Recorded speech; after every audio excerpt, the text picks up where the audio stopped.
Oke, jadi kita masuk ke materi larutan, yaitu materi yang pertama di semester 2 kelas 10 ya. Jadi larutan itu termasuk campuran homogen. Nah, ini di SMP sudah dibahas tentang campuran molekul dan senyawa. Jadi campuran itu ada dua jenis ya, ada campuran homogen dan campuran heterogen.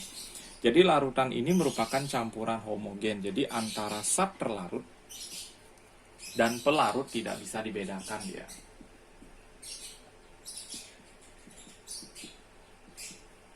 Antara zat terlarut dan pelarut tidak bisa dibedakan.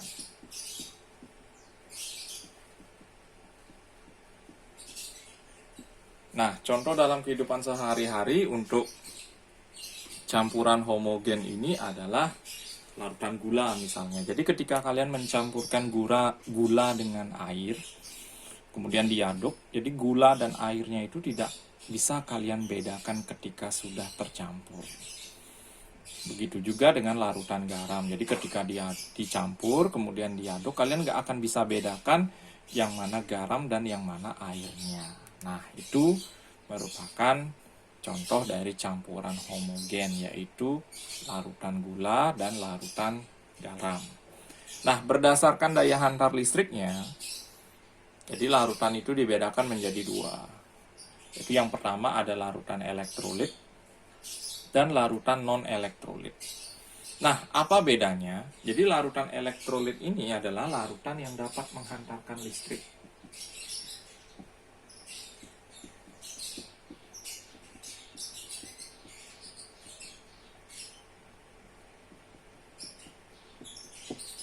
Jadi sekali lagi, larutan elektrolit adalah larutan yang dapat menghantarkan listrik.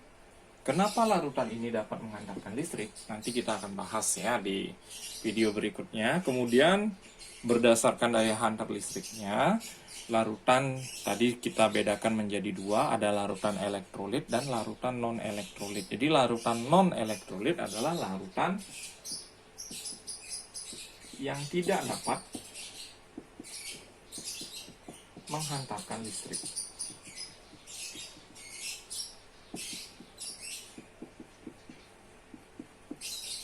Nah, jadi sekali lagi, ini perbedaan larutan elektrolit dan non-elektrolit. Jadi kita akan bahas setelah penjelasan pembuka ini, bagaimana sih larutan elektrolit itu dapat menghantarkan listrik, kemudian bagaimana ciri-cirinya, dan terdiri dari senyawa apa saja larutan elektrolit ini.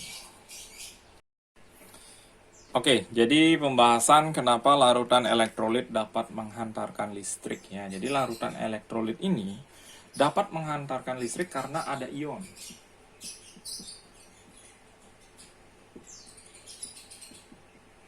Karena ada ion yang bergerak bebas.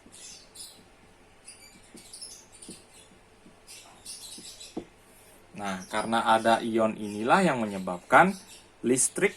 Nah, listrik itu bisa terhantarkan dia.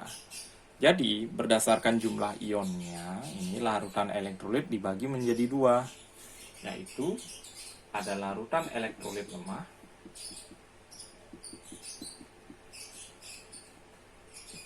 dan larutan elektrolit kuat. Apa perbedaan ciri-cirinya? Jadi larutan elektrolit lemah ini ciri-cirinya adalah terdapat gelembung gas. Jadi sekali lagi terdapat gelembung gas, jumlahnya sedikit. Lampunya menyala tapi redup atau mati. Nah, redup atau mati. Yang terpenting di sini ada gelembung gasnya. Jadi sekali lagi ada gelembung gas. Kemudian nyala lampunya, bisa redup atau bahkan mati. Kemudian dia hanya mengalami sebagian ionisasi dia. Nanti apa itu ionisasi kita akan bahas berikutnya ya. Jadi derajat ionisasinya itu antara 0 sampai dengan 1. Itu ciri khas larutan elektrolit lemah. Kemudian larutan elektrolit kuat, itu jelas gelembungnya banyak.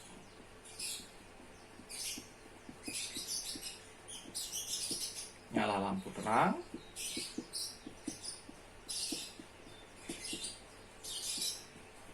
Kemudian mengalami ionisasi sempurna dia.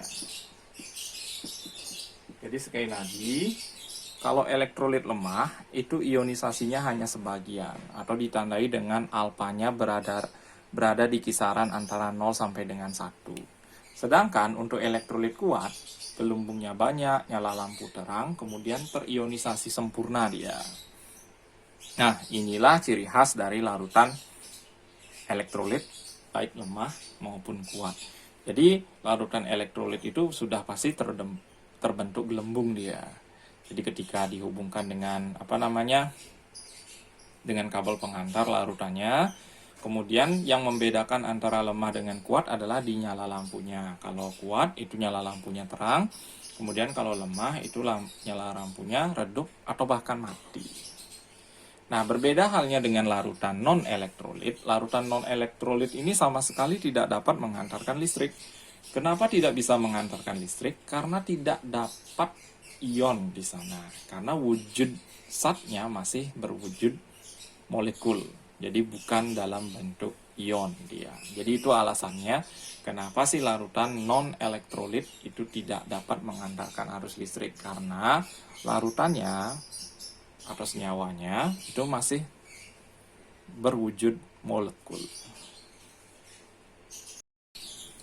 Oke, jadi kita membahas bagian terakhir ya. Jadi di sini kita sampaikan hanya 80% materi dari larutan elektrolit saja ya. Jadi senyawa elektrolit ini terdiri dari dua macam senyawa yang ikatannya itu adalah ion, kemudian ikatannya kovalen polar. Jadi kovalen non polar jelas tidak dapat menghantarkan listrik karena dia nggak bisa larut dalam air. Nah, bagaimana caranya membedakan ion dan kovalen itu sudah dibahas di semester 1 ya, yaitu di bagian ikatan kimia. Nah, senyawa ion ini lelehan dan larutannya itu bisa menghantarkan listrik. Jadi kenapa lelehan dan larutannya bisa menghantarkan listrik? Itu karena udah ikatannya ion. Jadi ketika dia terionisasi sudah dalam wujud ion positif dan ion negatif ketika ada airnya ataupun tidak ada airnya. Ingat lelehan ya. Jadi lelehan ini tidak mengandung air dia. Mungkin kalian sempat lihat itu ada garam yang meleleh. Nah, itu bisa mengantarkan listrik. Tapi kalau padatan itu belum bisa mengantarkan listrik. Kenapa? Padatan dari senyawa ion tidak bisa mengantarkan listrik karena tidak terdapat ion yang bergerak bebas. Jadi kunci utamanya sebuah larutan dapat mengantarkan listrik adalah terdapat ion yang bergerak bebas. Gitu ya. Jadi sekali lagi senyawa ion, lelehan dan larutannya itu bisa mengantarkan listrik. Berbeda halnya dengan senyawa kovalen polar. Jadi senyawa kovalen polar ini hanya larutannya saja dapat menghantarkan listrik. Jadi lelehannya enggak, karena lelehan dari senyawa kovalen polar ini masih dalam wujud molekul.